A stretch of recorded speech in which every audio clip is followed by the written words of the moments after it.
everyone, and welcome back to More Than a Muse. I'm Stani. I'm Sadie, and today our episode it's just a treat. A fun thing about having this podcast is the opportunity that we have to talk to other women who have similar missions to what we're doing, which is just telling the stories of women artists. And today's interview author that we're highlighting she's doing exactly that. And so I'm very excited about it. Same. It's such like an incredible thing to find people who are writing books like this that are highlighting people from the past and some the present that talk about like essentially what we talk about on this podcast, like coming up as a woman in the arts and feminism and like trying to be creative with obstacles and inspiration from older artists. And that's exactly what this is. So we love finding good books, and this is one of them. It really is. And today we have the pleasure to talk to Katherine Yeske Taylor, who is the author of the book She's a Badass, Woman in Rock Shaping Feminism. This episode comes out January 15th and it comes out January 16th. So her book, if you want, Sorry. her book. Yes, sorry. Thank you. Her book comes out on the 16th. So as soon as you're done listening to this episode, go pre-order it for tomorrow, or just know that tomorrow you have the pleasure of purchasing it, and it comes highly recommended from me, at least. Yes. No, I completely agree. And for all our international listeners, she said it will be out a month later. In February. Yeah. So hold in there. You can pre-order internationally, or you can wait, but it will be out in a month. She just got the coolest group of people. Do you want to read her bio, and then we can talk about who she covers? Katherine Yeske Taylor. She started her career as a rock critic in Atlanta in the 1990s. So she started out in Atlanta in the 1990s as a music journalist. Started out by interviewing people like the Indigo Girls, R.E.M., Black Crowes, while still a teenager, which in the introduction of her book, she talks a little bit about her experiences. That it was really cool. I think it was a great opening to the book, was talking about her own experiences as a woman in rock, really. Definitely. And yeah, so she's just worked as a music journalist. She's conducted several hundred interviews and contributes regularly to Billboard, Blood, Spin, and American Songwriter, among many others. So just a prolific music journalist that had the pleasure of, and this is her very first book. Yes. So how exciting. Yeah. And she got to personally interview 20 women for the 20 different chapters, which I think just adds like such an element to it. Like we've read books before where they're just talking about a lot of people. Obviously we talk about a lot of people that have passed on, so we can't interview them, but it was cool that she was able to get like these firsthand accounts and ask them questions and dive into them. And so the 20 people that she covers are Suzi Quatro, Ann Wilson from Heart, Exene Cervenka from X, Gina Schock from the Go-Go's, Lydia Lunch, Suzanne Vega, Cherie Currie from the Runaways, Joan Osborne, Donita Sparks from L7, Amy Ray from the Indigo Girls, Tanya Donelly from Throwing Muses, The Breeders and Belly, Paula Cole, Tobi Vail from Bikini Kill, which shout out to we have an episode on Riot Girl. Yes, on our Riot Girl episode. Definitely check that out. And then Laura Veirs, Catherine Popper, Amanda Palmer, Bonnie Bloomgarden from Death Valley Girls, Orianthi, Fefe Dobson, and Sade Sanchez from LA Witch.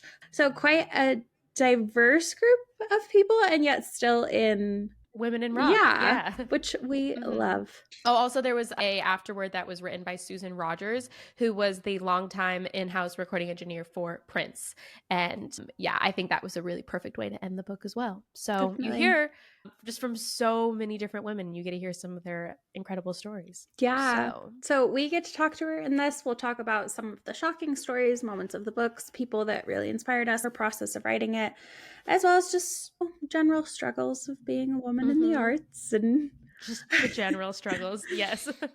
And how that continues to be a thing. So definitely, check out her book. And enjoy this episode. Learn more about women in rock. Obviously, I want to talk a lot about She's a Badass, because it is truly badass. It was great. Thank you so much. Yeah, you're welcome. But I guess to start it out, if you wouldn't mind like introducing yourself and maybe what led you to being interested in writing something. I know you are a music journalist. I know you're interviewing people anyways as part of your like what you do, but I guess what led then to the creation of this book? mean, I started off writing for my high school newspaper in Atlanta, and they wanted me to cover really boring things like student government meetings, and I said, no way.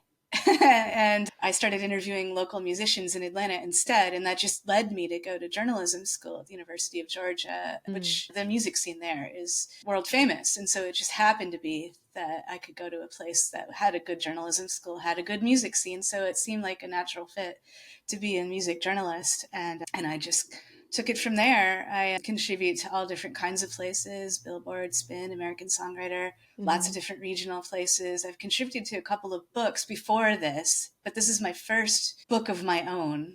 And the way it came about was I got a Facebook Messenger message from a literary agent one day. And you get those kind of messages sometimes. You think it might be a scam. I don't know about you, but once in a while I get like weird messages that way.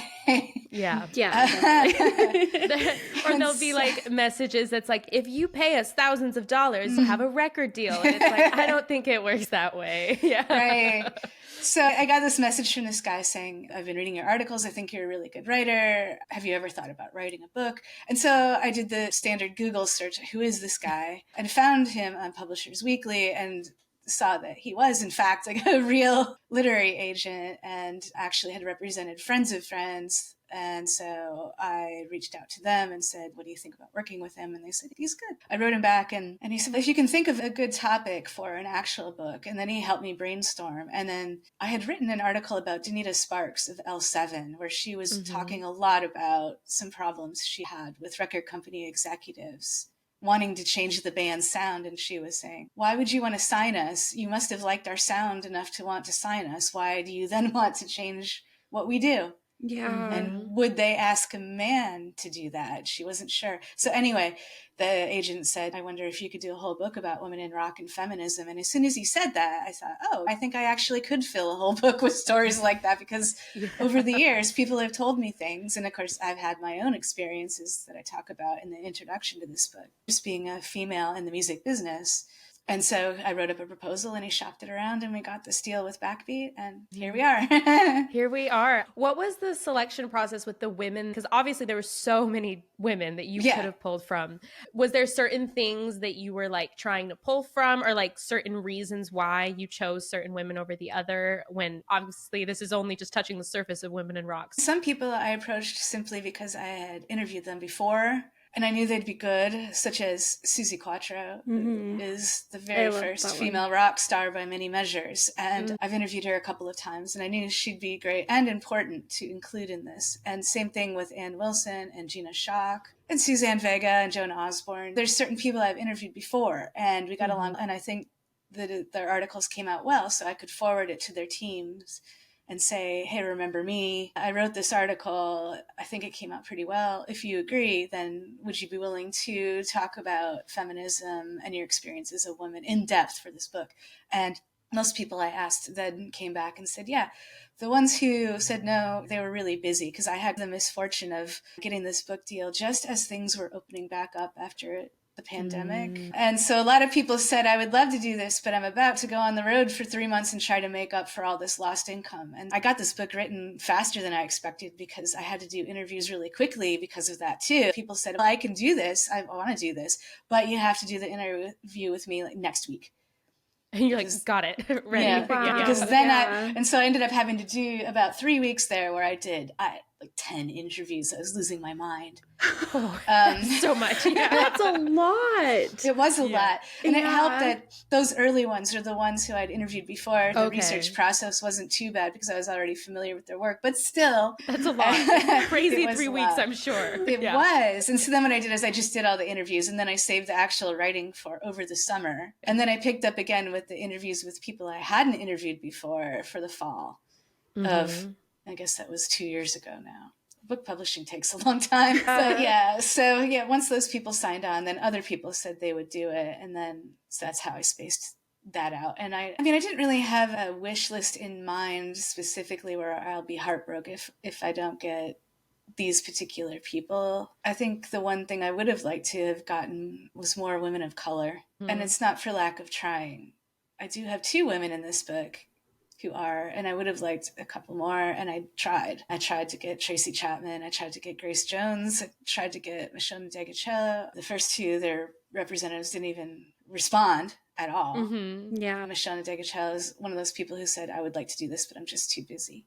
That's the one thing I would have liked to have done a little differently, but it just didn't shake out that way, and there really wasn't much I could do about it. And in a way, I thought it speaks about women in rock specifically that I couldn't have an easier time filling those slots, because after a certain point, pretty quickly, I ran out of people I could ask. No, that's a really good point. Not enough people I thought had a long enough career that they could fill a chapter. That's why I ended with, you might have noticed that I did by age throughout the book. Yeah. I had a couple reasons for that, but one of the reasons that I stopped with women in their young 30s was because I thought women in their 20s, I wasn't sure that they would have enough career experience or life experience to be able to fill an entire 4,000 word chapter. That's a lot. And for a lot of them, like, that's still pretty early on in their career, usually. Yeah. The 20s. So that's why I did that. And I also did by age, because I wanted to show throughout the book how things have changed or not. Because some of the first women in the book, Suzi Quatro, Ann Wilson, Exene Cervenka of X,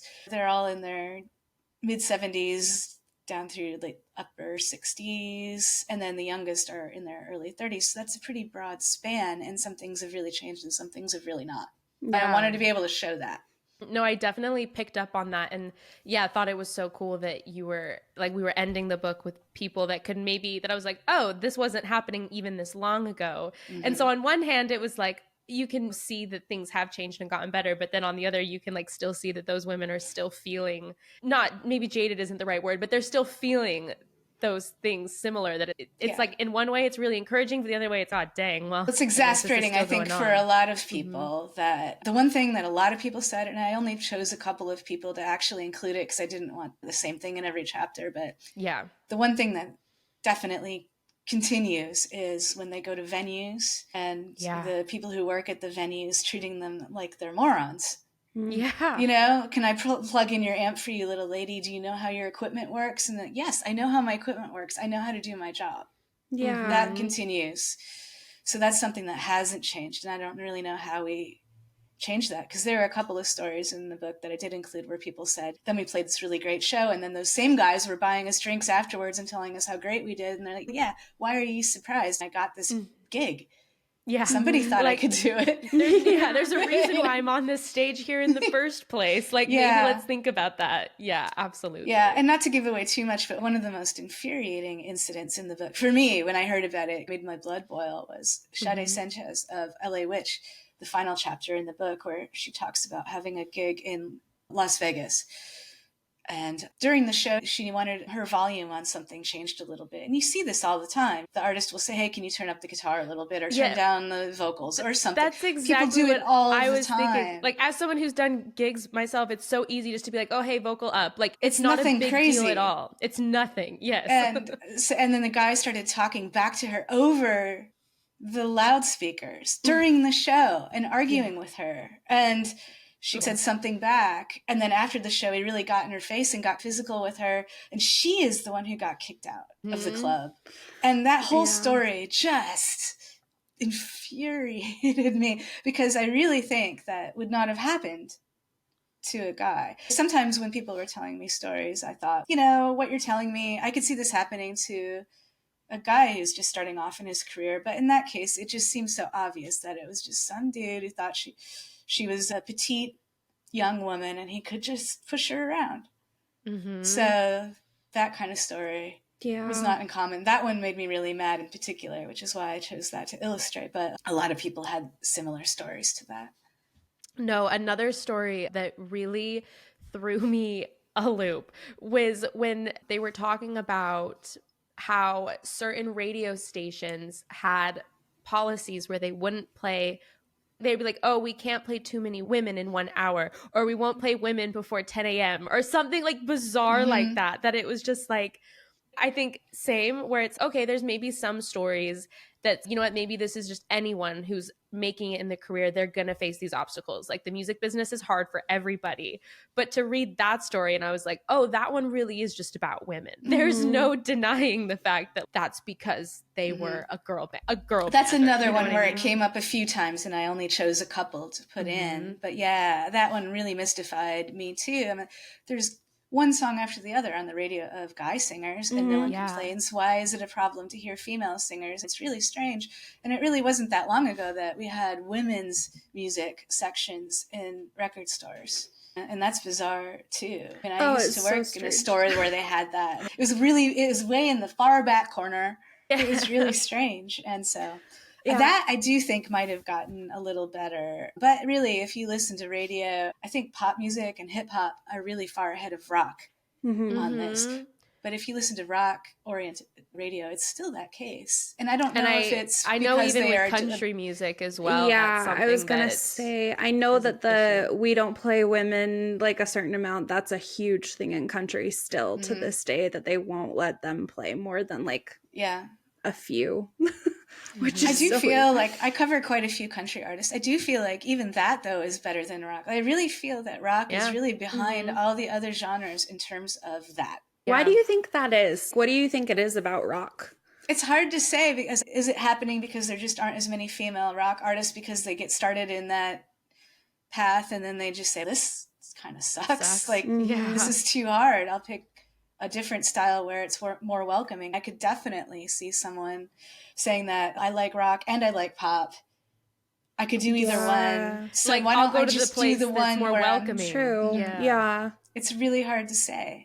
And then you could say, well, it's a snowball effect. Like L7, Donita Sparks in her chapter was saying, I really think we would have been far more successful if it weren't for that, because we watched our male peers at the time coming up at the same time, Nirvana, Soundgarden, even some of their label mates, because they were on Sub Pop with bands. And is it because they don't want to play those bands now on the kind of more nostalgia radio stations because they weren't as popular back in the day? You could see how this kind of thing would accumulate, this problem. So it's a really tricky thing. That there's just so many threads that are just tying into this, for sure. You can't really pinpoint it on one thing. And I definitely think another thing that it's really hard to argue that it would be just anyone having this problem is the focus on appearance.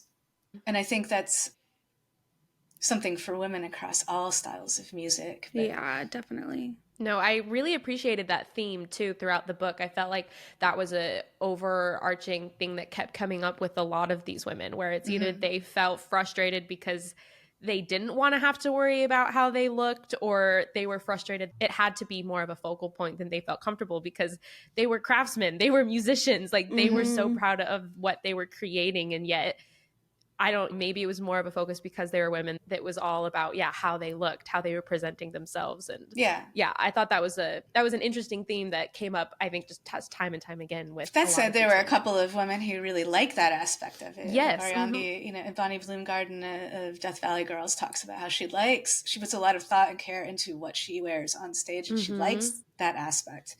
Yeah. So I could see how it would go either way, but totally for the ones who don't want to have that be such an issue, I could see how that would be really frustrating. Then there were things that have gotten better, so I guess you can see how it's a trade-off in a way. Totally. Another thing that I really liked too was how many times they would call back to each other, like where people would be like, oh yeah, Bikini Kill was a huge inspiration for me, and other people would reference like Suzi Quatro, like when she was the one who started it off. So I think that was like the perfect way to set it, when so many people would call back to her as, like you said, like the original rock star. Yeah, there was a chain. There was like Laura Veirs said that Tobi Vail inspired her, and Tobi Vail said that Gina Schock inspired her. And that's exactly what I noticed, is they were all connecting, and I thought that was really cool how even in the ways that maybe they didn't even know, they were lifting each other up. Yeah, and I wonder, like, when these people read this book, I hope that they notice that too, because I had another interviewer the other day ask me if I did that on purpose,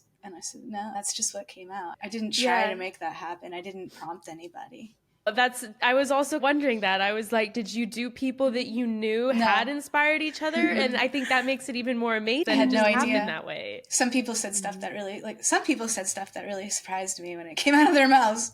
Good and bad. Sometimes I was really delighted, and sometimes they told me stories like that one I just said about the sound guy that surprised me in a bad way. Yeah, so totally. I learned a lot through this process. Another thing that I thought was really cool to read about too was just that everyone did have very just different opinions on feminism, and even like labeling themselves a feminist or not, and we're very firm in those opinions. And I guess I wasn't necessarily like surprised, but I was maybe I was just like, how can you go? I mean, they're the ones who lived through the experience, but I guess I was surprised still by how many women were very much not wanting to put that label on themselves versus the ones that were like, yes, I'm fully embracing that. Yes, I was shocked. I think a lot of people think that you get a book deal because you've written the book.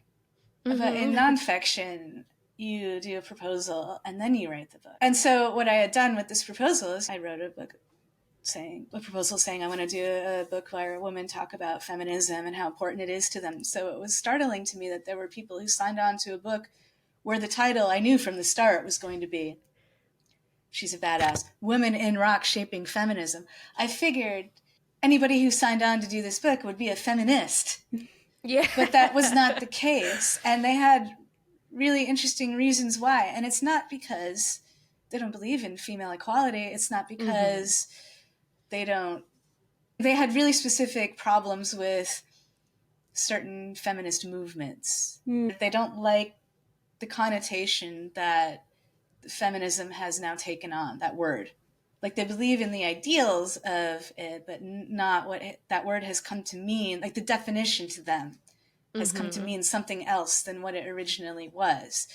And so it was really interesting to have some people in their chapters say, I'm a dyed-in-the-wool feminist. I've always been, and I can't believe anybody else thinks any differently than that. How could you? And then in the very next chapter, there's someone saying, do not call me that word under any circumstance. I have a real problem with it, and here's why. So I really wonder, again, when they all pick up this book and read it, because nobody saw anybody else's chapter. Some people asked me if they could see it, and I said no. I didn't want anybody's opinions influencing anybody else's. I think there were some people who were really worried that they would be outliers, and they didn't want to be the one that was weird. I talked to one of them yesterday, and she said, because now I am sending advanced copies to people if they want it. And she said, I was so worried after I talked to you that I would be such an outlier, that my opinions were so radical. And then I read the book, and I'm not even close to the most extreme. To the most radical, at all. And so you could tell she was relieved, but I wonder if they're going to be surprised by what some of the others said. Yeah, but I think that was important. Like I loved that you were so conscious with that, because I think you really then created the space for these women who have gone through these experiences. Like they are the authority of what it was like to be a woman in rock at those times. And it was a very genuine representation of that, and I really appreciated that. It was a panic moment the first time it happened, though, when someone said that, because I thought, how is this going to work? Yeah. The book is about feminism. And then I realized they are still, they might not like me saying this, but they are still feminists in their way. Maybe that word wouldn't apply to them, but the spirit of it does. Yeah. I think it's funny with that word that it's like some people have such like heavy feelings when it comes to it, when I think there's a quote that says that like, more people are feminists than they think, because if you just believe that women and men should be equal, then technically you're a feminist. Like it's a lot more simple of a definition, but it comes with such like a storied past and like heavy things attached to it that a lot of people have very strong opinions about being attached to it, regardless of the fact that they live the principles of it. I was really glad that it came out to be that diverse, because I think it makes the book much stronger. There's no way to represent every single opinion under the sun, but I really feel like it's a diverse enough range that any woman reading this will find one of these 20 women gets pretty close to what she thinks. But I did have to rewrite the introduction that I had put together for the proposal, because the publishing company wanted to see an introduction for me before they would give me a book deal, where I explained why I should be the one to write this book. And I had to rewrite it. I bet. After that. I'm glad that they went with me on this, because they really could have come back and said, that's not really the book that we have hired you to write. So I'm glad that they were willing to shift with me on this. instead of insisting on the original idea. I mean, Definitely.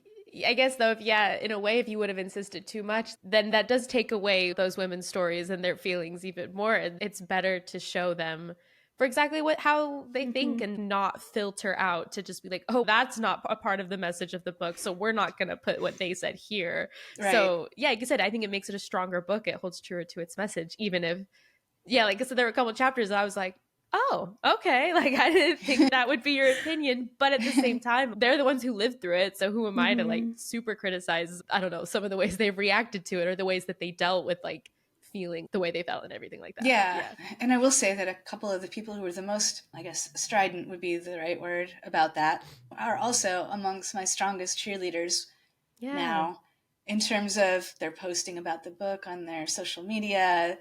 They have sent me emails just saying this is a great book and I think it's going to do well and it's such an important message. They're the ones who, in their way, have been super supportive. So then at the end of the day, it's like labels, whatever. It's how you live it. And that's the most important thing. Mm-hmm.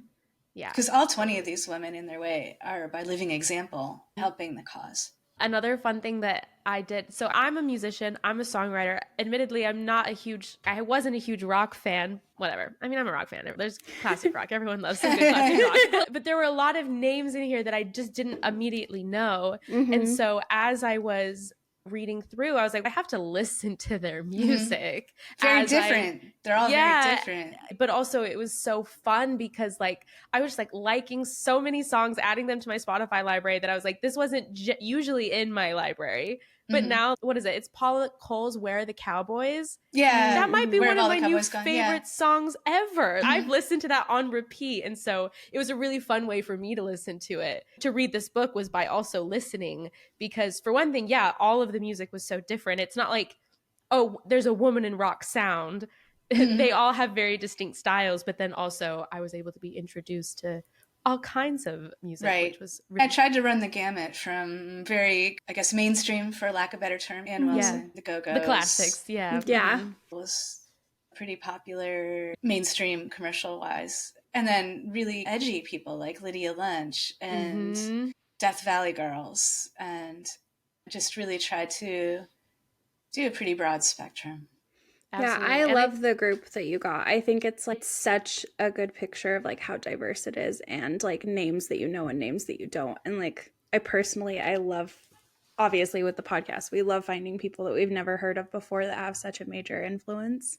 So it's cool to see that come out so much in your book. Oh, that's good to hear, because I was thinking, what if someone knows 2 or 3 of these artists, but they don't know the rest? Are they still going to want to read it? I hope so. I hope reading those chapters will then prompt them to get curious about the others, and maybe like you, they will discover some people that they didn't know about before. That would be ideal. Exactly. And I think it just proves, you talked about how before it's like in record shops, there'd be a woman in music section, but it's like, there's not like a distinctive way that only women make art or only women make music. And so it was really fun then hearing, okay, like these are all women in rock, but there's nothing else that's specifically women. Like it's not, oh, obviously a woman wrote this song, because they all sound so different. Like the styles are so varied too. And I think that was also, I don't know.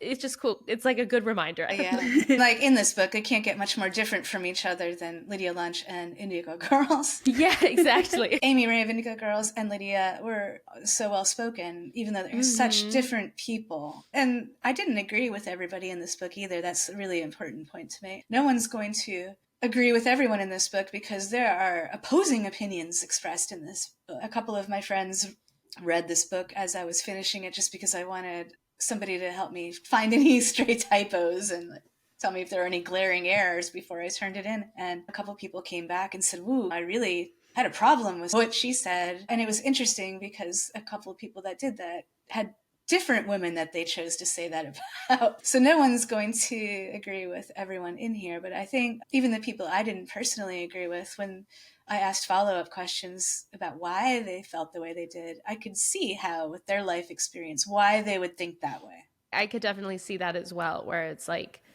again, like maybe I don't agree, but with all the backstory that I was given in the chapters and what they've been up against, it's okay. Yeah. Maybe that's what I would think if I've been in their shoes. The one similarity, the one through line, though, I will say, there was one really big one. I don't know if you picked up on it, but every single one of them made a point to talk about men who had helped them too. Yeah. So all of them were very careful to make sure that I knew, and that the readers will know, that they aren't man haters. That this isn't a male bashing book. It is very specifically, we don't like men who treat us badly, like these examples illustrate, but men in general we like and have been very helpful to us, and here's how. Yeah. And so there was nobody that I had to prompt to do that. They all, on their own, made sure that I knew that they felt that way. Yeah.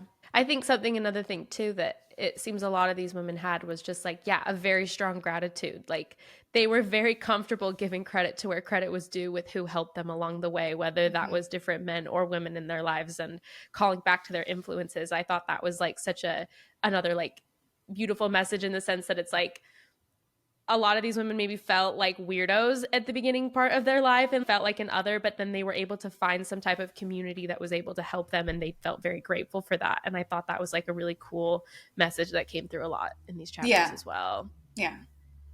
I agree with that too. Yeah.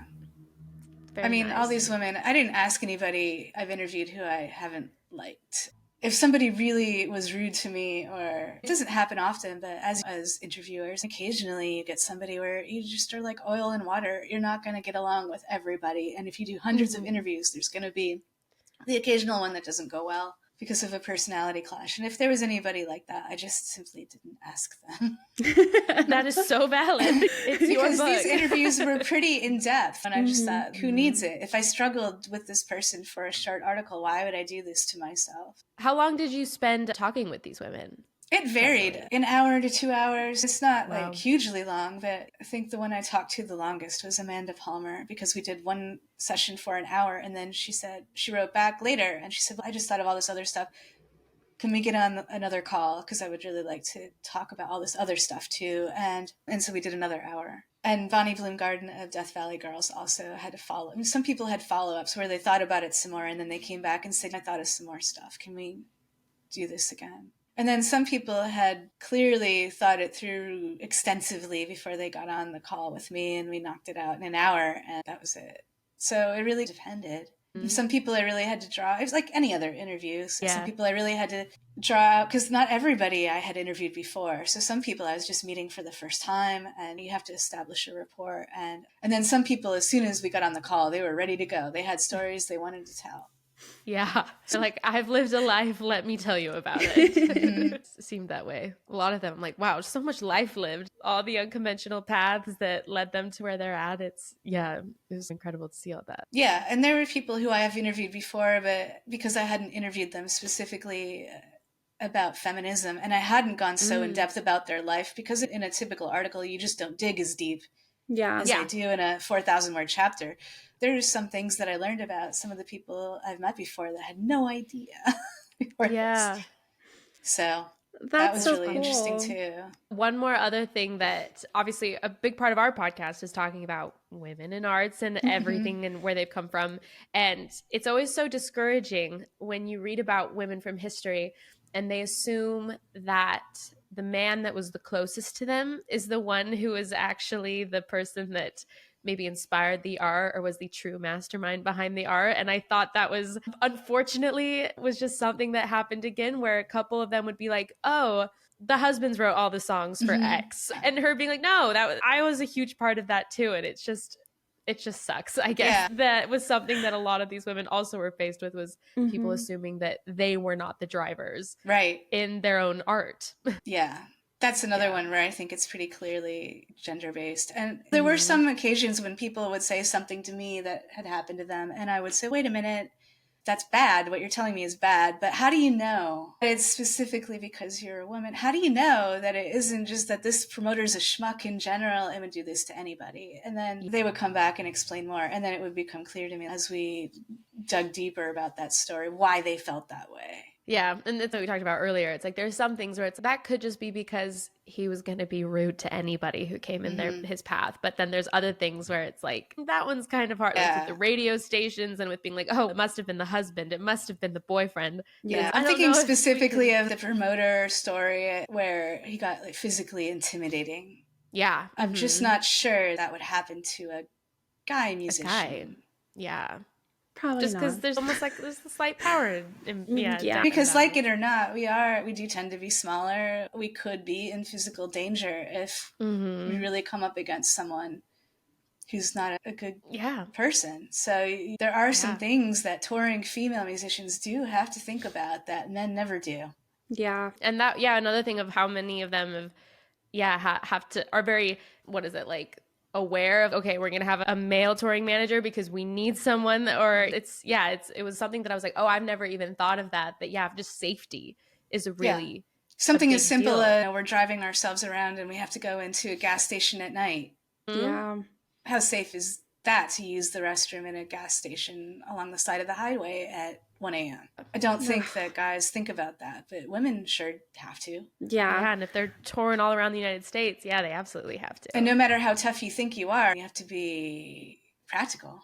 Oh, it's so sad too, because I think it shows like the greater issues in the world that are so gendered, and yet how it impacts like people who are trying to do something like create art and tour and be successful in their craft. Like that something as simple as like going to a gas station in the middle of the night can be like a huge problem. Yeah. And I don't think I don't think most men even think about this. I think it doesn't even occur to them. I remember, I live in New York City. I remember one time walking down a side street. I was coming home from something. It wasn't late. It was 11, not late, but it was a dark side street. And this guy was following too close to me. And I stepped aside to let him go ahead of me. And I did it in a kind of a very noticeable, just go, I see what you're doing, go ahead. And as he walked by me, he was like a preppy looking guy. And as he walked by me, he goes, Jesus Christ, I'm not going to hurt you. And kept going. And I just thought, wow, man, you really have no idea what it's like to be a 5'2" woman and have a 6 foot tall, stranger following you that close and not know. The odds are you aren't gonna do anything, but I don't know you. I just thought that illustrated to me just how men really don't understand sometimes what we have to think about every day. Yeah, definitely. It's so funny. It's like the getting offended where it's, I don't know you. I don't know that you're not the kind of person that could hurt me. All I know is I'm alone and there's a size difference. There's a practicality here that like I am weaker. It could be a dangerous position for me. It's a little off topic, but I read a story yesterday about a lady who was just trying to sell her dryer on a Facebook marketplace. And she kept having to try and schedule people to come when her husband was going to be there because like it's a dryer. You can't like leave it outside for someone. Like they have to actually come in and grab it. And it ended up turning into this whole thing where people would deliberately try to come when she told them not to. And then they would show up. And then once they got her in the basement, they'd start making like weird comments about her body and everything else and like showing up late at night. And then her husband would answer the door and they'd be like, oh, sorry, wrong house. And it was just this whole thing where she was like, I can't even sell an appliance on a marketplace without having to go through all of these hoops of making sure I'm safe because I'm a woman that is inviting people into my house and I have no idea what their intentions are. Yeah. Like, it's just crazy how the simplest things can turn into a whole thing where you're fearing for your safety. Yeah. I mean, I don't know what to say about that. I'm not surprised. I know. That was the sad part too, is that that's not shocking, but it sucks. Going back to, we talked about, I'm just like going over my notes and I was like, oh wait, I wanted to bring this up too, about with Ann Wilson and Heart. Like obviously I know Heart, listen to Heart, but like you talked about, it was like there's women that we've heard of, people that maybe you've talked to, but then specifically talking to them about feminism. And I'm aware of that band. I didn't know about the ways that they were sexualized. And that was maybe the most appalling thing to me to read in the entire book, was because she was in a band with her sister. And then there were people who would be so just blatantly just really gross about that. That was maybe the worst part for me to read, because that wasn't something that I was like familiar with. I didn't know that was a conversation that was happening. And I was just like, I couldn't believe that like on a copy of a magazine that something could be insinuated like that. And then the fact that they felt that there were repercussions for speaking out and saying, I don't want to be sexualized this way. And yeah, that was just the most, I think, mind-blowing story for me to read. Yeah. I was familiar with that story. I knew that story, but I hadn't had her tell me that story in previous interviews. And that was about 45 years ago now that happened, and she still sounds angry about it. Like, she's still offended.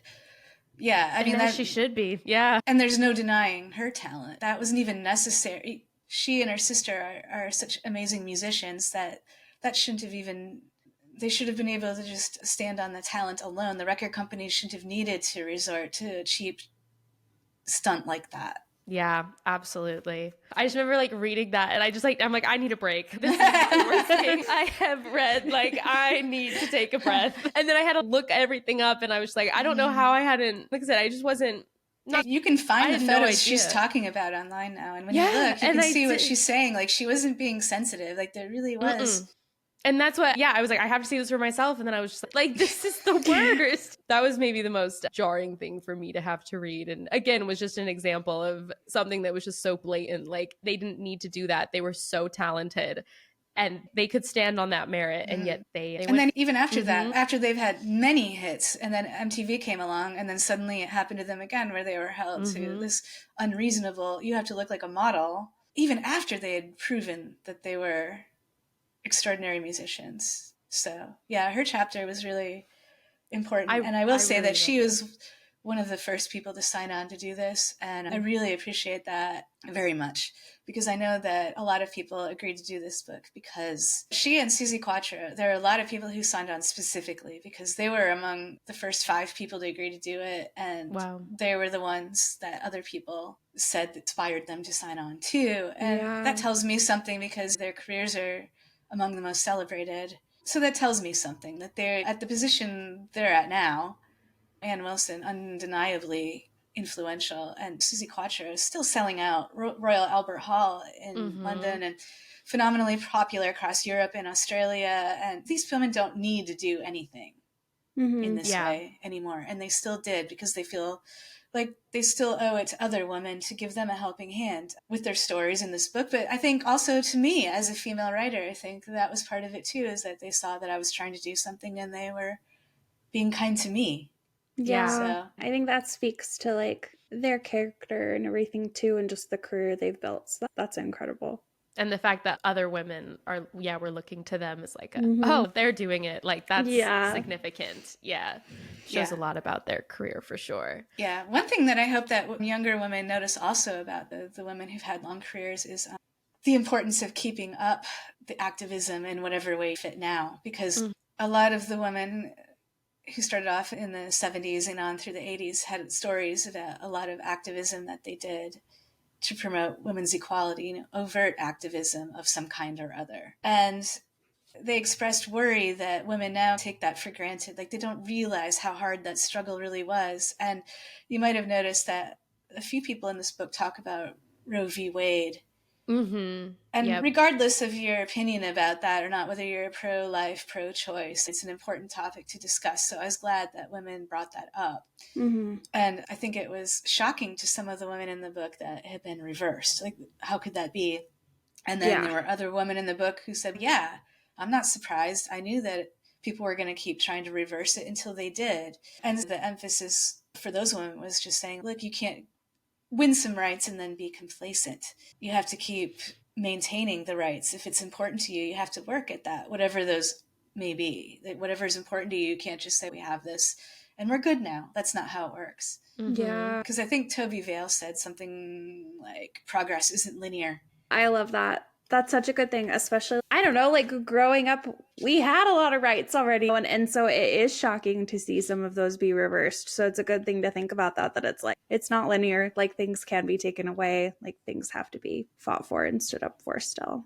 I love that. But then also that just because it's not linear and there's backsteps, that doesn't mean that I'll throw in the towel and give up. Yeah. And I think that's like, exactly. yeah, that there's still so much. And it's like, it's been an up and down thing this whole time. So it's like, it's still worthy to keep on fighting for what you think is right.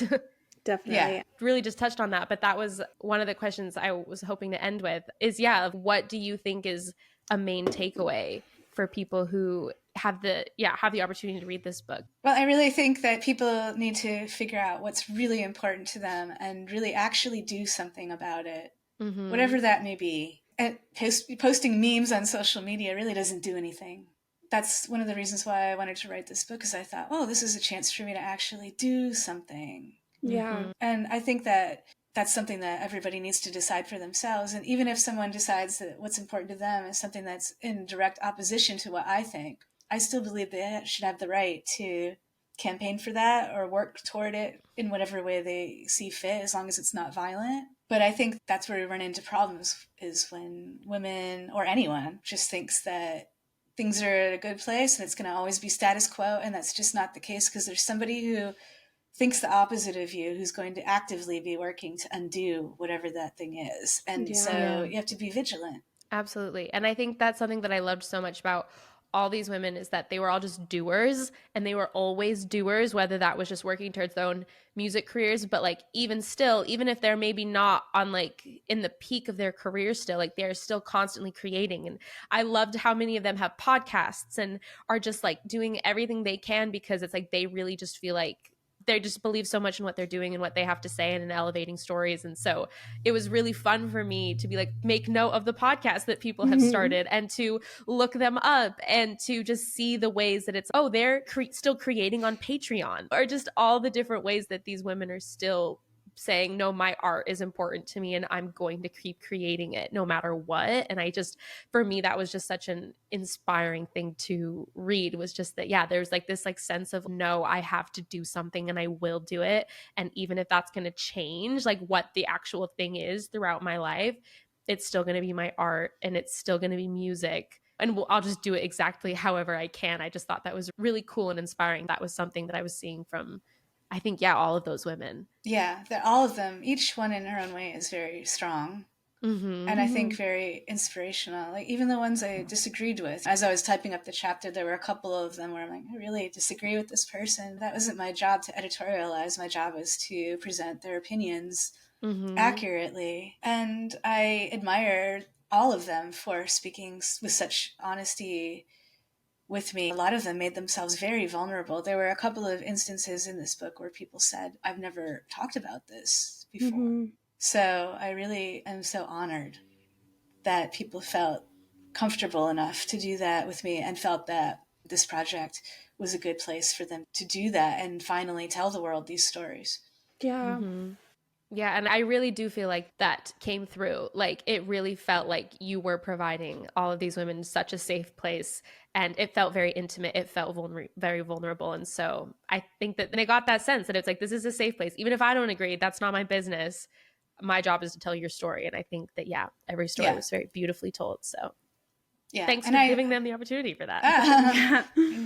Well, thank you for reading it. I hope that most people, I know this is impossible to please everyone. There's going to be some guy out there who hurls man-hater accusations against me. I already saw it. There are some posts about the book. Various outlets have posted about the book coming out. And of course, there's some dude in the comments who's making very disparaging comments about me or the people in the book. But in a way, that kind of only strengthens my resolve, because I think you're proving why this book was needed. And also, you haven't read the book clearly, because some of the things they're accusing me and the women in this book of doing are not true. Yeah. Like I said earlier, where they're like, man haters. I'm like, nope. These women have the greatest respect for the men in their lives. Absolutely. Oh, definitely. So it's interesting. It's also interesting that when I first announced that I was going to do this book, I had some women I had never met before reach out to me, authors who had written feminism books. And they said, get ready, because this is gonna draw a certain segment of the population out of the woodwork. And I'm really glad they told me that, because that had never even occurred to me.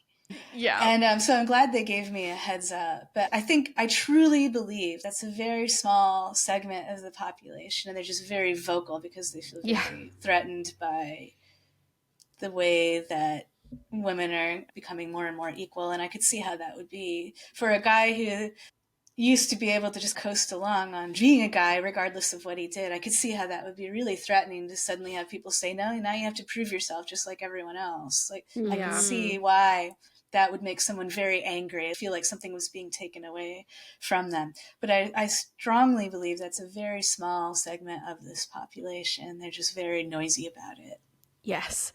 Yeah. Some of our content has had the displeasure of hitting the wrong side of the YouTube comments. I was going to say, they're in our comment section. So yeah, we can relate to that. I agree though. I don't think it's a majority, but unfortunately that little corner of the internet is very vocal. Well, and part of me thinks it's good if they actually say that in such a public way. I think it's good for other people to see that's happening. Mm-hmm. Yeah. It proves that the book still has a point. It's like if they're so offended by the notion of women in rock talking about their stories, you're telling on yourself and you're proving the need for it. And how do you not realize that? Yeah. It's funny in a way. In a way, yeah. Unfortunately, though, when the disparaging comments are launched your way, it never feels great. Where it's okay, our comment sections are being blown up by people. If it's any consolation, like Ann Wilson posted about this book yesterday, which I truly appreciate. That was really great of her. And I was looking at the comments this morning, and there's 65 great ones, and then there's one dude who says some rude thing on her thread. Gosh. And I was like, all right, if there's someone who's saying that to Ann Wilson and trying to get under her skin, I could surely take it. Yep, that's true. Like we talked about, there's a whole line of women that came before us that had to do, it's just part of the effort going. But I just thought it was funny. I was like, oh wow, even Ann Wilson isn't exempt still. Yeah. It's like she's proven herself time and time again, and even still. Yeah. Oh my gosh, that's so true. It comes out officially next month, right? Yeah, January 16th it comes out. Yeah. And then February internationally. Okay, awesome. I assume you have international listeners too. So yes, we do. This must just be an exciting time for you because your first book is a month away from coming out. How exciting. After 2 years of working on it, I'm ready. I didn't realize before this just how long the process was. I turned in the actual book almost a year ago now. And then it was very lengthy process of working with the publisher to edit it, which fortunately they didn't have any big changes, but it's still, I had to go through 3 separate copy editors. Like it was a lot of people looking at it, which is good. And then just all the things that go into finding people to do endorsements, which I got some really amazing endorsements. I was shocked that I got Ani DeFranco. I was shocked that I got Marianne Faithfull. And if the younger readers don't know who they are, you definitely need to look those ladies up. And it's been a really interesting learning experience for me. What's next? Do you think you're going to write another book? I am halfway through the next one. There you go. Oh, exciting. That's incredible. It'll be very different. I'm helping Eugene Hoots, the frontman for the band Gogol Bordello, write his memoir. Oh, amazing. Cool. And Gogol Bordello is a great gypsy punk band. Eugene's story is amazing. He's originally from Ukraine. He came to America in his 20s as a refugee with no money, not knowing English. And he built up into becoming an international rock star with like 600,000 followers on Facebook and a movie career where he starred in movies such as Everything is Illuminated. He's got this amazing career. And he's one of the most upbeat, optimistic people I've ever met, even though his story is one of the most harrowing stories I've ever heard, because he grew up in Soviet Ukraine and lived through Chernobyl and just was a refugee in many places across Europe before he finally was granted asylum here in America. And his story is just so inspiring and incredible. And so it's been a really interesting project for me and very different from this She's a Badass book, because instead of 20 women, I'm talking to one dude. It's very different. It's been very good. That's incredible. So that'll come out in 2025 sometime, where we have a book deal with Matt Holt Books, Spendella. Amazing. One. Oh, how exciting. Yeah. And of course, I'm continuing to write articles left and right. Like, you can follow me on my social media. I'm on Facebook, Instagram, threads. Yeah, you can find me there pretty easily. Katherine Yeske Taylor, music journalist. I put up articles a couple times a week on those. Thank you again for reaching out to us, giving us the opportunity to read it. Yeah, I got to add it to my like Storygraph app. I don't know if you're a big reader, but I love documenting. And so I'm like, oh, I get to be the first read. I'm the first one who's read it on the app. Super proud. Given my review. So anyways. That's cool. I set up my Goodreads profile the other day and I was like, ooh, I have a Goodreads profile. That was an exciting moment. Oh, so. That is exciting. First time author. I love that. Amazing. Yeah, just thank you again. And also just for bringing a lot of those women that I haven't heard about. Thanks for bringing their music into my life. That's so cool. Honestly. I'm going to tell Paula that you said that. Make sure she knows about Oh my gosh. Okay, that story was so funny to me just because with that song, I know that was like a popular song of the day. I just hadn't heard it. And when she was talking about the fact that, people were taking it seriously, but it was obviously satirical, I was like, I have to listen to this song right now. And now, like, I was baking cookies last night for a Christmas party I'm going to. And I was just like, that song was just on repeat while I was making the cookies, which I guess is as I'm doing a domestic task, whatever. But I adore that song so much now. So yeah, new favorite. I'm old enough to remember when that song was popular when it came out, and I just remember it being inescapable. And it's funny to me because I remember like just thinking, oh my God, this song is everywhere. Okay, that's so funny because I actually like work at a music school and I was playing that song and someone came in for her lesson and she was like, I haven't heard this song in a while. And I was like, yeah, I just found it. And then she was like, this song used to be everywhere. And that was like the same thing that I heard. And I was like, I didn't know. Like, I had never heard it before. So apparently I missed the memo on this song because everyone's heard it, but I had not. And I love it. So that's again, so great. Great. You. That's stuff like that. That makes my day because things like that are why I wrote this book. And I really did hope that it wouldn't just be people in their like 40s and 50s and up. I really hoped that it would be women of all ages. So yeah. So thank you again. Like I said, now I know I missed out on a huge part of pop culture there, but it's all right. So you found it now. I found it now. That's all that matters. Hope you enjoyed that interview. I know that I did. And really, it's what inspired this whole month of episodes. And last week we talked about Stevie Nicks, and then everything we have moving forward for the rest of the month is women in rock. When we realized we were doing 2 episodes anyways, we figured we would just make might as well. Plus, might as well do I know women rock both of us really loved the Riot Girl episode and learning about that whole movement and how feminism was so intrinsically involved in rock. So it's just like a fun thing to cover. So definitely come back for the other 2 for the end of this month. Check out Catherine's book and our previous episode about Stevie Nicks if you haven't. And we'll have more wonderful things coming up for the rest of the year. Really excited about it. So see you next time. Yeah. Bye.